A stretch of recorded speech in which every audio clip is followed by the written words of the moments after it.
Happy Sunday समस्त को।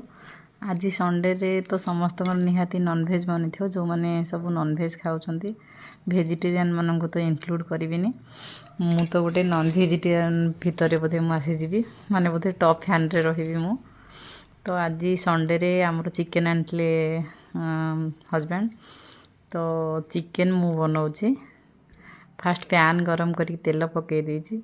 मत ये भल रोसे आसेनी फिर भी मुझे सेयार कर मो रेसिपी जदि किसी कौटी प्रॉब्लम रहे मत कमेंट रे कहले मुझे निहाती चेंज करी। पैन गरम करी तेल पकई से पियाज सरू सरू काटी पियाज पकईदेली। पियाज को टिके पकई सारापर टे भजा भजी करेंगे। तो भाजिकी ताकू एपट सेपट किसी समय करने पड़ो कंटिन्यू करने पड़ो जो पर्यंत ब्राउन कलर न आसी।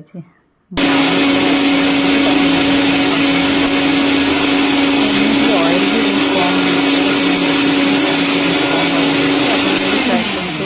माने बहुत कम ऑयल तो खायापी जेहेतु आम नॉन भेजिटेरियन नॉनभेज न खाली तो रही पारूने भेज खाଇବା भी बिल्कुल हो पारूने।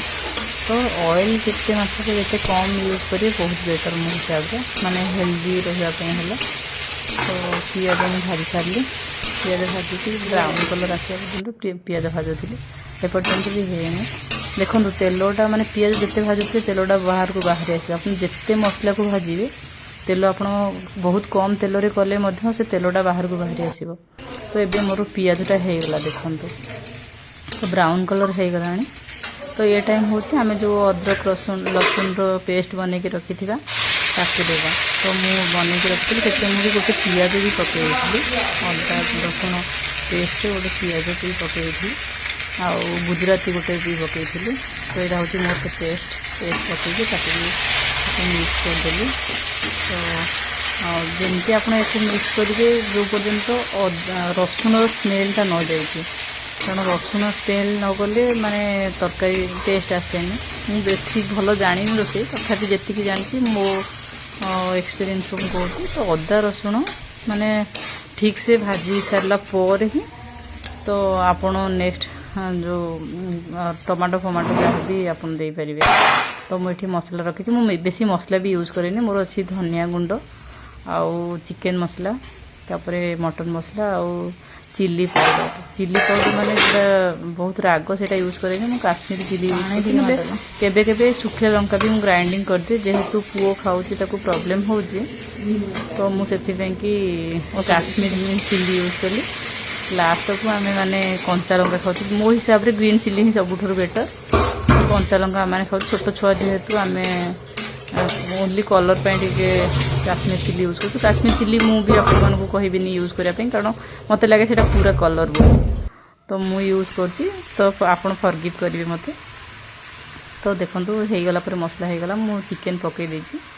चिकेन पकईला ताकू भी आप कंटिन्यू ताकू ये करते स्टार्टिंग जो चिकेन पकड़े गैस फ्लेम टी बढ़ेदेवे कारण से जो पानीटा जिते जल्दी बाहरी जीव चिकेन माने बहुत भल बोली मु भावुची। तो आपण मैंने भी सेमती करेंगे गैस फ्लेमटा बढ़ेदेवे यहाँ जोड़ा मुझे करुँची हेवी फ्लेम रे आपको करा पड़ो यहाँ जमार भी आपण मैंने गैस फ्लेम कम करें। तो कमेकी मझे मझे भी आप ढाकुन ढांकी दौथे।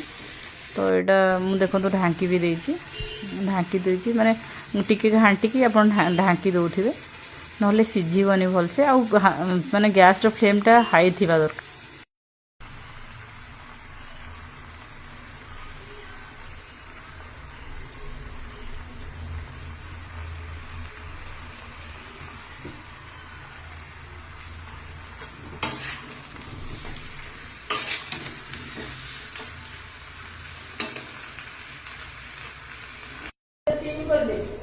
गरम मसला पकाया